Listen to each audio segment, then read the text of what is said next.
Okay, let's unpack this. Think about the last time you checked your text messages, you scroll past all the real conversations, and you almost certainly see one of those, those annoying alerts, your unpaid E-ZPass toll is past due, or maybe we failed to deliver your USPS package.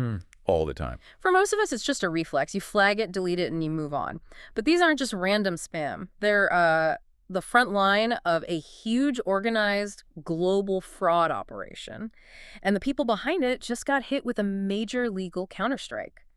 So today, we are diving into a massive legal offensive. It's from Google, and it's against a group known as Darcula, a Chinese-speaking cybercriminal organization. And the scale is just, wow. It's unbelievable. Google alleges this one group was responsible for something like 80% of all smishing texts. That's SMS phishing reported by users on Google Messages during one period this year. 80%. That's practically a monopoly on text scams. Exactly. So our mission in this deep dive is, well, threefold. First, understand the scale of this thing. Second, explore their main tool, a piece of software called Magic Cat, which really democratized this kind of crime. And third? And third, we need to understand how and why a tech giant like Google is using civil lawsuits to fight back when, traditional law enforcement can't really keep up. Yeah, and if we connect this to the bigger picture, you have to understand the group like Darcula.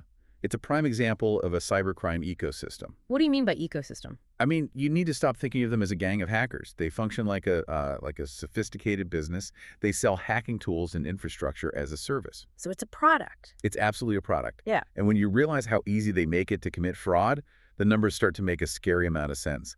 The FBI said Americans reported a record $16.6 billion stolen by cybercriminals last year. $16.6 billion. It's a figure that should shock every single one of us.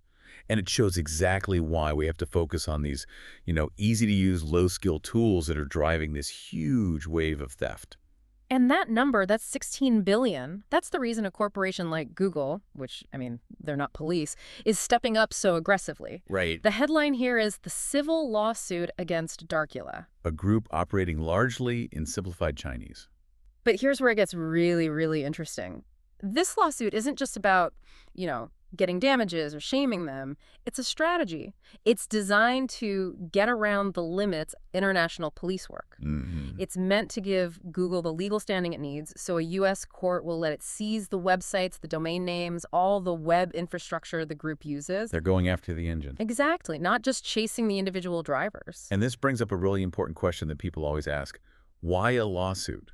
Why doesn't the FBI just handle this? Yeah, why doesn't law enforcement just step in? The core problem, as always with cybercrime, is jurisdiction. Google alleges that Darcula's key people, including the alleged leader, a man named Yucheng Chang, they all live in China and other countries. Okay.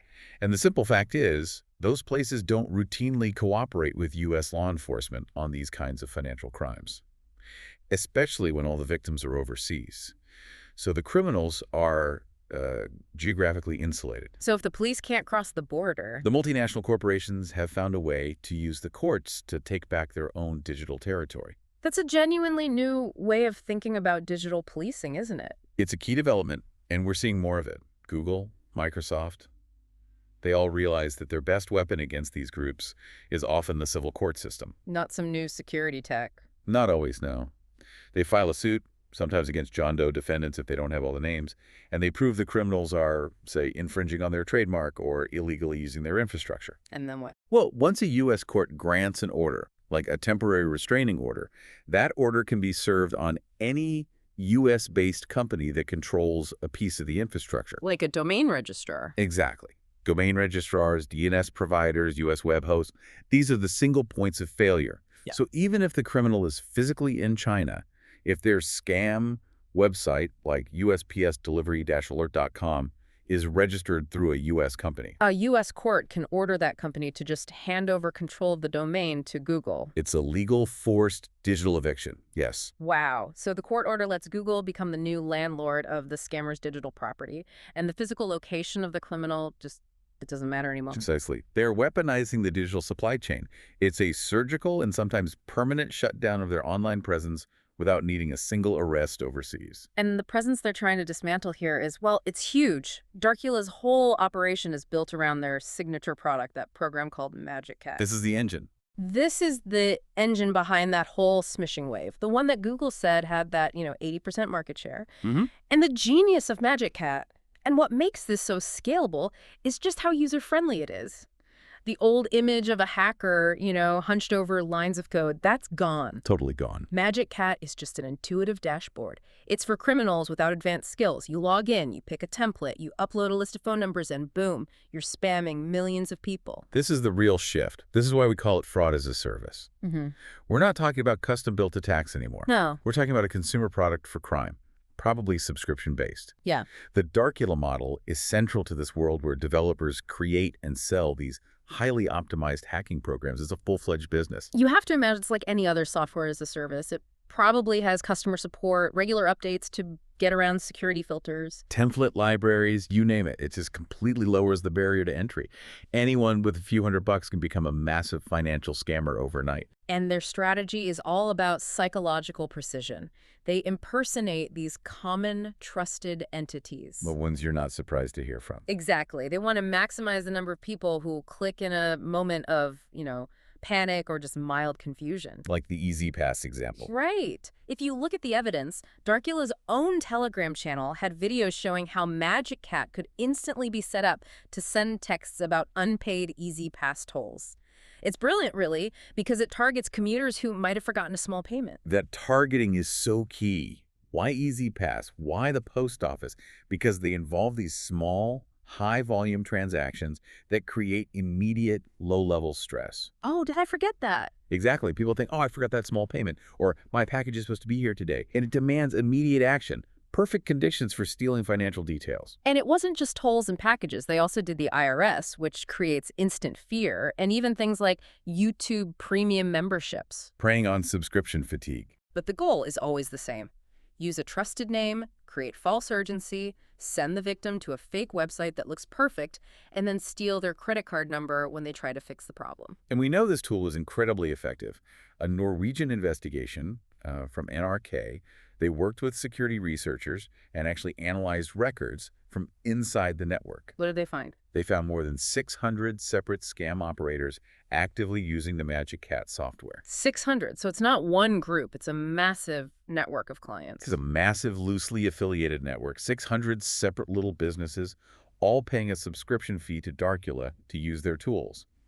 That scale is why Google had to pivot from just blocking messages to trying to kill the whole engine. Okay, let's put some hard numbers to that engine's success. The scale of the theft it's just critical to understand. Google estimated that Darcula and its associates have stolen nearly 900,000 unique credit card numbers in total. Globally, that's almost 1 million stolen financial identities. It really speaks to the industrial efficiency of the platform. And for you listening, here's the direct impact. Of those 900,000, nearly 40,000 of those credit card numbers were stolen specifically from Americans. A huge funnel of U.S. financial data just pouring into the dark web. And Google was seeing this flood in their own data. From just September to November last year, Google got more than 5,000 complaints from people using Google Messages. So the default app on Pixel phones, all about Darcula scams.